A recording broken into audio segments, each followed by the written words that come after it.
정우성이 여자친구와 혼인신고를 했다고 합니다. 한 매체에 따르면 최근 정우성은 A와 혼인신고를 마치고 법적 부부가 됐는데요. 이후 지인들에게 이 소식을 알렸다고 하죠. 두 사람은 오랜 기간 만났으며 A는 정우성이 힘들 때마다 조언을 아끼지 않았다는데요. 정우성은 세간의 곱지 않은 시선으로 인해 A가 상처를 받을까 걱정을 많이 했다고 합니다. 사건의 시작은 몇 개월 전으로 거슬러 가죠. 정우성은 지난해 11월 모델 문가비와 사이에서 생긴 아들인 혼외자를 인정했는데요. 두 사람은 2022년 한 모임에서 처음 만났지만 문가비는 2023년 6월 임신해 지난해 3월 출산했죠. 이후 정우성은 친자 검사를 했으며 결혼 문제를 놓고 갈등이 생겼는데요. 2022년 처음 만나 인연을 맺을 때부터 정우성의 존재를 숨기고 비밀리에 출산까지 했던 문가비의 행보로 볼 때 그녀가 미혼모로 살아갈 결심을 했던 것만은 분명해 보이는데요. 하지만 이는 냉랭한 정우성의 태도에서 비롯된 것이라고 추측할 수 있을 텐데요. 물론 깊은 교제 상태가 아닌 가운데 태어난 자식이라 자칫 정우성의 발목을 잡는 선택일 수 있다는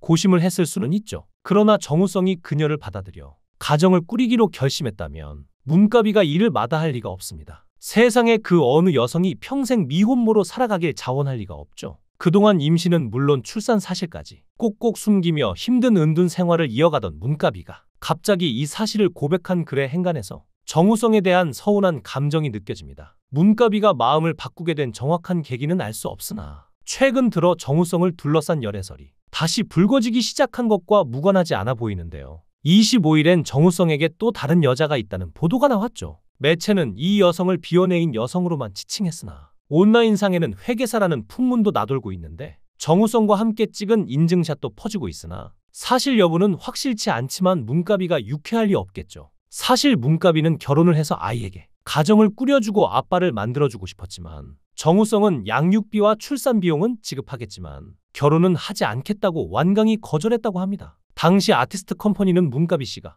SNS에 공개한 아이는 정우성 친자가 맞다. 양육 방식은 최선의 방향으로 논의 중이다. 아버지로서 아이에게 끝까지 책임을 다할 것이라며 두 사람이 결혼하는 건 아니다. 문가비와 교제 여부 등은 확인이 어렵다고 했는데요. 정우성도 제45회 청룡영화상에서 염려와 실망을 안겨드린 점 진심으로 죄송하다며 모든 질책은 안고 가겠으며 아버지로서 아들에 관한 책임은 끝까지 다할 것이라고 했죠. 그러니까 정황상 추측해보면 문가비와의 혼외자 스캔들 당시에 오랜 시간 만나고 있던 여자친구 A씨와 혼인신고를 한 것으로 보입니다. 그동안 정우성에게 갖고 있던 대중의 이미지와 최근 일어난 일들을 비교해보면 참 말이 안 되는 일들입니다. 데뷔 이래 강직하고 건강한 이미지를 구축해온 톱스타 정우성이 하늘의 뜻을 알게 된다는 지천명의 나이에 충격적인 여성 편력을 드러낸 것이죠. 2011년경 가수 서태지의 아내였던 배우 이지아와 교제한 사실로 세간의 화제를 모았던 정우성은 오랫동안 열애설과는 담을 쌓고 지냈습니다. 이지아와 교제할 당시엔 그녀의 과거를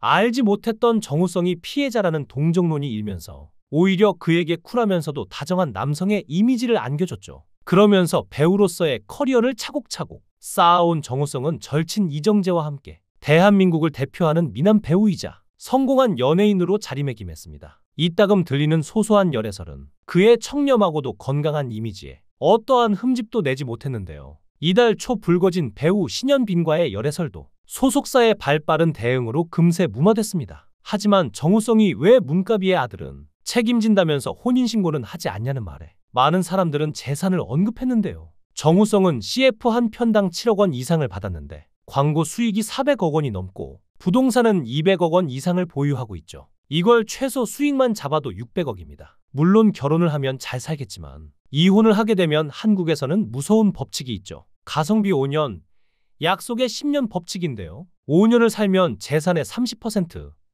10년을 살면 재산의 50%를 줘야 하는 이혼의 법칙입니다. 30% 재산 분할 시 정우성 재산을 600억 원으로 잡으면 문가비에게 최소 180억 원을 줘야 하는데요. 약속의 10년이 지나면 재산 분할만 300억 원을 줘야 하니 정우성 입장에서는 너무나도 아깝겠죠. 아무리 적게 잡아도 100억이니? 정우성 입장에서는 문가비가 아직 사귀지도 않은 사람이었고 애가 생겨서 100억 원 가까이를 줘야 한다면 좀 그럴 수 있겠죠. 하지만 양육비만 주는 선택을 한다면 우리 법원에서 양육비는 소득 구간별로 정하고 있는데요. 1200만 원 이상이 최고 구간이고 그 이상 2000만 원, 3000만 원 이상, 1억 원 이상은 아예 양육비 표 구간에 없습니다. 그러니까 아무리 많이 줘도 월 300만 원이 안 되죠. 자녀가 성인이 될 때까지니까 1년에 3,600만 원을 준다고 치면 20년 해도 7억 2천만 원 밖에 안 되는데요. 정우성이 자기 아이에게 월 1,000만 원, 2천만 원을 준다고 해도 이게 훨씬 싸게 먹힐 것이 분명하죠. 우성이 욕을 그렇게 먹어도 왜 결혼만을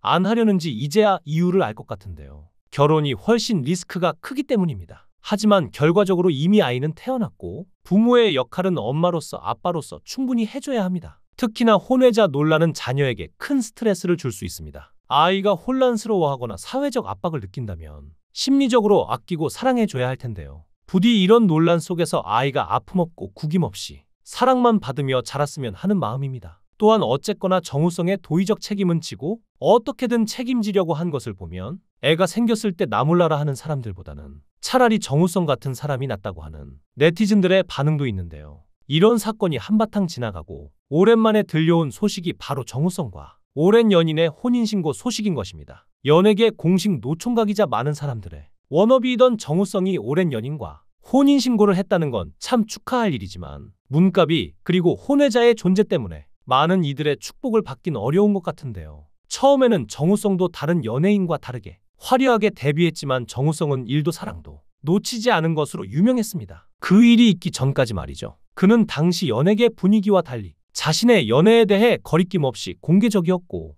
2004년 자신의 싸이월드 미니홈피에 9년째 사귀어온 여자친구를 기다리게 해서 남자친구로서 너무 미안하다라고 글을 올리며 그 시절의 배우들과 다르게 멋진 남자의 면모를 보여주었죠. 정우성은 과거 어린 시절 찢어지도록 가난한 유년 시절을 보냈고 서울 사당동 재개발 지역의 판자촌 산동네에서 살았었는데 재개발 지역 중에서도 마지막까지 남았던 집이 정우성의 집이었다고 하는데요. 퇴거 조치가 떨어지면 다른 재개발 지역으로 이사하고 또 마지막까지 남았다고 하는데 어느 날은 귀가했는데 대문이 헐려나가고 집 대문이 없는 날은 집벽에 빈틈으로 들어올 정도였다고 합니다. 그래서인지 정우성의 유년 시절은 학업보다 알바를 많이 했다고 하죠. 공부는 좋아하지 않았기 때문에 은행 말단 직원이라도 될 수 있을까 해서 경기상업고에 진학했지만 고1 때 자퇴를 했다고 합니다. 정우성은 찢어지는 가난을 겪으면서도 그다지 큰 불행감은 느끼지 못했지만 교사들이 학생 사는 곳과 집안을 따져가면서 차별을 하는 것에는 불만이 있었다고 합니다. 결국 연기를 위해 경기상고를 중퇴하고 모델 일과